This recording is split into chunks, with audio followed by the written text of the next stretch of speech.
Fibre আমাদের boycott করা উচিত কিনা? আজকে এই টপিক নিয়ে কিছু কথা বলবো। তবে টপিকটা খুবই গুরুত্বপূর্ণ একটা টপিক। আমি বেশ কিছু মাস আগে দেখেছিলাম যে ফাইবারের যে বাংলাদেশের যে গ্রুপটা আছে, ওই গ্রুপে দেখলাম যে ফাইবারকে বয়কট করার যে একটা হিড়িক বলা যায়, মানে অনেকেই দেখলাম যে লিখছে যে তারা ফাইবারকে বয়কট করছে ইসরায়েলের এই আগ্রাসনের কারণে। তো আমাদের এটা বয়কট করা উচিত কিনা এটা নিয়ে আমরা অনেকেই অনেক দ্বিধার মধ্যে থাকি। তো আজকে এটা নিয়ে কিছু কথা বলা আমার মনে হচ্ছে দরকার।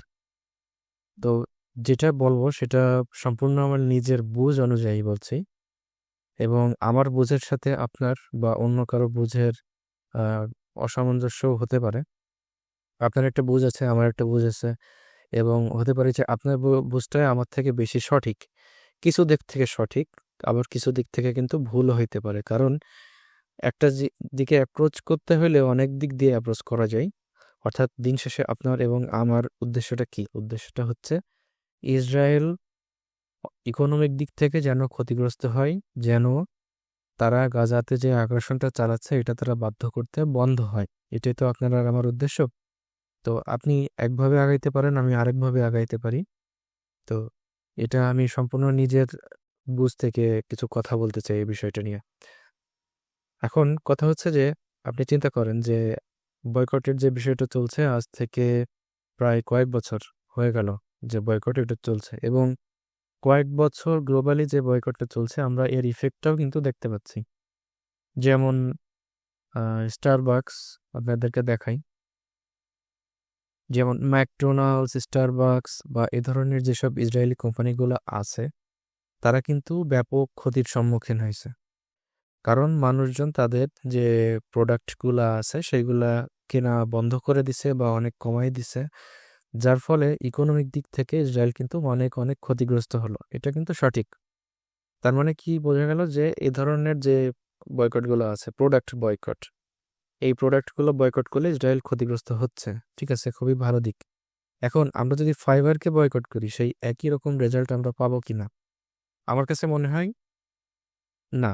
কারণ আমরা যদি ফাইবারকে বয়কট করি, সাপোজ আপনার প্রোফাইলটা ধরলাম বেশ টপের দিকে আছে, এবং আপনার নিচে আরো ধরলাম 5 লাখ 5 লাখ লোকের প্রোফাইল আছে। আপনি সার্চ রেজাল্টে যদি আসেন 10 নম্বরে, তার অন্যান্য দেশের আরো অনেকে আসে, যেমন ইন্ডিয়ার ফ্রিল্যান্সার আছে, পাকিস্তান বা এরকম যারা আছে তাদের প্রোফাইলও অনেকে কিন্তু আপনার নিচেও আছে র্যাঙ্কিং এর দিক থেকে।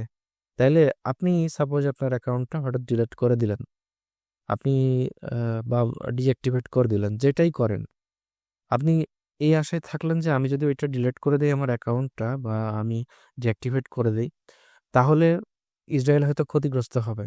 এটা সম্পূর্ণ একটা ভুল ধারণা।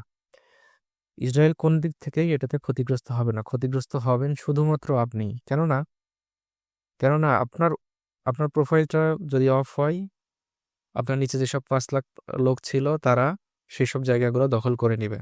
আপনারা ধরলাম আপনারা 10,000 লোক ফাইবারকে বয়কট করলেন, এই 10,000-এর জায়গা কি পড়ে থাকবে? বা এই 10,000 কি কখনো এমন হবে যে ক্লায়েন্ট এসে এখন আর ফ্রিল্যান্সার পাচ্ছেই না, সো ইসরায়েলের ক্ষতি হচ্ছে ইকোনমিক দিক থেকে? মোটেই কিন্তু না।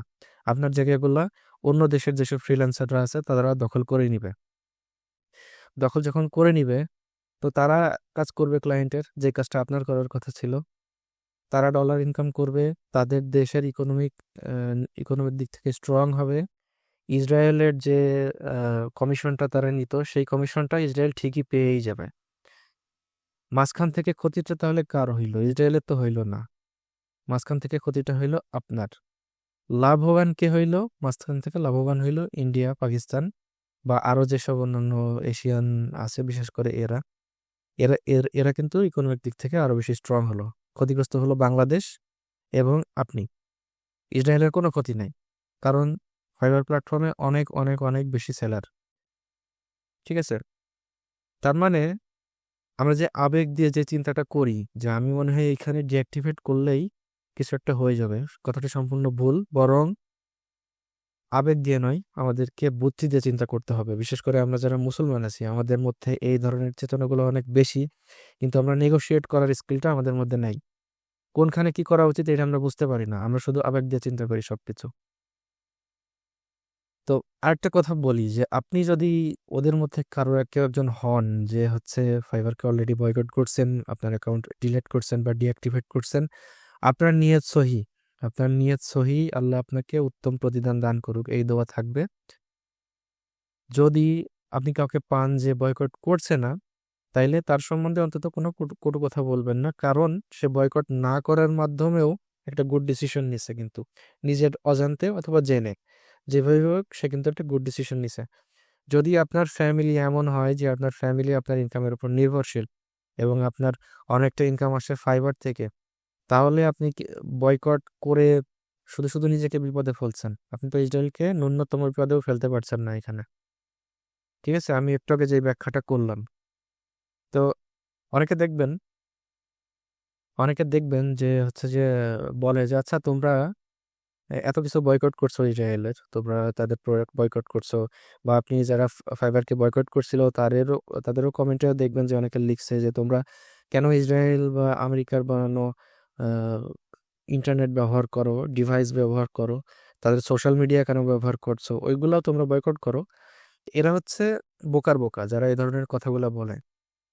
আমরা বুঝলাম যে আমরা কোনো অল্টারনেটিভ তৈরি করতে পারিনি তাদের মতো করে, কিন্তু তার মানে এই না যে তাদের বানানো জিনিসগুলা ব্যবহার আমরা করতে পারবো না। তাদের জিনিসগুলা ব্যবহার করার মাধ্যমে, অর্থাৎ তাদের অস্ত্র দিয়েই আমরা তাদেরকে ঘায়েল করছি, কিন্তু তাহলে আমরা তাদের বানানো জিনিসগুলা ব্যবহার করব না কেন? তাদের অস্ত্র দিয়ে তাদেরকে ঘায়েল করছি বলতে আমি কি বোঝালাম? মনে করেন এই যে গ্লোবালি যে বয়কট একটা ট্রেন্ড তৈরি হলো গাজার জন্য, বা গাজা সম্বন্ধে এত মানুষ জানতে পারলো, বা মানুষজন ইসলাম সম্বন্ধে আরো জানতে পারলো, এই গাজাকে কেন্দ্র করে কিন্তু অনেক মানুষ কে জেনেছে এবং ইসলাম গ্রহণ করেছে। এই যে কাজগুলো হলো, কিভাবে এগুলো হলো? আমেরিকা বা ইসরায়েলের বানানো সোশ্যাল মিডিয়া দিয়েই তো হলো। অর্থাৎ তাদের যে বানানো যেই আইটেমটা, প্রোডাক্টটা, সেটাকে আমরা ব্যবহার করে তাদেরকেই ক্ষতি করছি। তারা যদি একটা অ্যালগোরিদম লেখে যে আমরা যদি গাজা নিয়ে পোস্ট দেই, ইসরায়েলের এগেনস্টে পোস্ট দেই, তাহলে তারা আমাদের সেই পোস্টকে ডাউন করে দিবে যেন মানুষের কাছে না যাই। তারা এই অ্যালগোরিদমটা যদি লেখেও, তাদের আরও অ্যালগোরিদম থাকে, যে অ্যালগোরিদমের কাজ হচ্ছে যে যেসব পোস্টগুলো অনেক বেশি লাইক পাই, কমেন্ট পাই, শেয়ার পাই, সেসব পোস্টগুলোকে আরও সামনের দিকে নিয়ে যাওয়া। এই অ্যালগোরিদমটাও কিন্তু তাদের লেখা থাকে।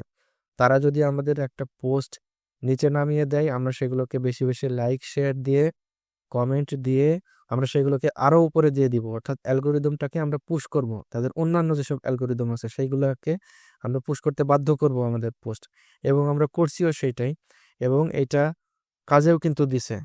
সোশ্যাল মিডিয়া যদি না থাকতো, তাদের সোশ্যাল মিডিয়া যদি আমরা বয়কট করতাম, যেভাবে অনেকে ফাইবার বয়কট করলো, আমরা যদি এইগুলো বয়কট করতাম, বয়কট করে আমরা যদি এই পোস্টগুলা না করতাম, শেয়ার না করতাম, লাইক কমেন্ট না করতাম, তাহলে কি আজকে বয়কটটা এই পর্যায়ে যেত? এই পর্যায়ে কিন্তু মোটেই যেত না।